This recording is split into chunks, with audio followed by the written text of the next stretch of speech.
ಪ್ರಿಯ ವೀಕ್ಷಕರಿಗೆ KTN ಕನ್ನಡ ಸುದ್ದಿವಾಹಿನಿಗೆ ಸ್ವಾಗತ. ಚಾಮರಾಜನಗರ ಮಹಿಳಾ ಮೀಸಲಾತಿ 2023ರಲ್ಲಿಯೇ ನಾರಿ ವಂದನ್ ಎಂಬ ಹೆಸರಿನಲ್ಲಿ ಜಾರಿ ಮಾಡಲಾಗಿತ್ತು. ಅದನ್ನು ಮತ್ತೆ ಚುನಾವಣೆ ಹತ್ತಿರ ಬಂದ ತಕ್ಷಣ ಮಹಿಳಾ ಮೀಸಲಾತಿ ಹೆಸರು ಹೇಳಿಕೊಂಡು ಜನರಿಗೆ ತಪ್ಪು ದಾರಿಗೆ ಸೆಳೆಯುವ ಪ್ರಯತ್ನ ಮಾಡುವ ಬಿಜೆಪಿ ಸರ್ಕಾರ. ಮೊದಲೇ ಜಾರಿಯಾಗಿರುವಂಥ ಮೀಸಲಾತಿ ಬಿಲ್ಲನ್ನು ಅನುಷ್ಠಾನ ಮಾಡಲು ಆಗದ ಕೇಂದ್ರ ಬಿಜೆಪಿ ಸರ್ಕಾರ ಎಂದು ಗುಡುಗಿ ಬೇರೆಯವರ ಮೇಲೆ ಗೂಬೆ ತೋರಿಸುವ ಪ್ರಯತ್ನ ಮಾಡುತ್ತಿದ್ದಾರೆ ಎಂದು ಗ್ಯಾರಂಟಿ ಯೋಜನೆಗಳ ಸಮಿತಿಯ ರಾಜ್ಯ ಉಪಾಧ್ಯಕ್ಷೆ ಪುಷ್ಪಾ ಅಮರನಾಥ್ ಅವರು ಆರೋಪಿಸಿದರು. ಅವರು ಇಂದು ನಗರದ ಸರ್ಕಾರಿ ಪತ್ರಿಕಾ ಭವನದಲ್ಲಿ ಕರೆದಿದ್ದ ಸುದ್ದಿಗೋಷ್ಠಿಯಲ್ಲಿ ಮಾತನಾಡಿ ಕೇಂದ್ರ ಸರ್ಕಾರದ ಮೇಲೆ ನೇರ ಆರೋಪಿಸಿದರು.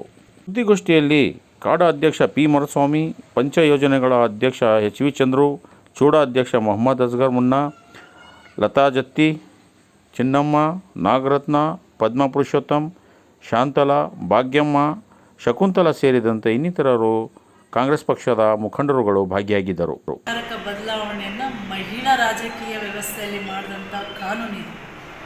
ನಾವು ಲಕ್ಷಾಂತರ ಕೋಟ್ಯಾಂತರ ಹೆಣ್ಮಕ್ಳು ಮನೆ ಬಾಗಿಲಿಂದ ಈಚೆ ಬಂದು ರಾಜಕೀಯ ಒಂದು ಅಸ್ತ್ರವನ್ನು ಹಿಡ್ಕೊಂಡು ಶಕ್ತಿಯನ್ನು ಪಡ್ಕೊಂಡು ಕೆಲಸವನ್ನು ಮಾಡಲಿಕ್ಕೆ ಇದು ದಾರಿಯಾಗುತ್ತೆ. ಇದು ಕಾಂಗ್ರೆಸ್ ಪಕ್ಷದ ಒಂದು ಕೊಡುಗೆ. ಅದನಂತರ 2005ರಲ್ಲಿ ಮನಮೋಹನ್ ಸಿಂಗ್ ಅವರು UPA ಸರ್ಕಾರದ ಪ್ರಧಾನಮಂತ್ರಿಗಳಾಗಿದ್ದರು. ನಮ್ಮ ನಾಯಕಿಯಾದಂಥ ಸೋನಿಯಾ ಗಾಂಧಿ ಅವರು 33% ರಿಸರ್ವೇಷನ್ ಇದೆಯಲ್ಲ, ಇದು ಸಾಲದಿಲ್ಲ, 50% ಕೊಡಬೇಕು. ಯಾಕೆ ನಮ್ಮ ದೇಶದಲ್ಲಿ ಮಹಿಳಾ ಮತದಾರ 50% ಇದ್ದಾರೆ, ಅವರ ಪರವಾಗಿ ನಾವು ನಿಲ್ಲಬೇಕು, ಅವ್ರಿಗೆ ಶಕ್ತಿ ಕೊಡಬೇಕಂತೇಳಿ 50% ಕಾನೂನಿಗೆ ಒಂದು ಉದಾಹರಣೆ.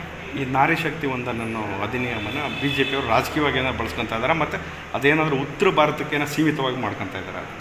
ನಾರಿ ಶಕ್ತಿ ಒಂದನ್ನು ನಿಜಕ್ಕೂ ಕೂಡ ಜಾರಿಯಾಗಿದೆ 23ರಲ್ಲಿ. ಅಂದರೆ ಇದು 33%, 1/3 ಭಾಗ ಮಹಿಳೆಯರಿಗೆ ಮೀಸಲಾತಿ ಕೊಡಬೇಕಂತ ಜಾರಿಯಾಗಿದೆ ಆಗಲಿದೆ 23ರಲ್ಲಿ.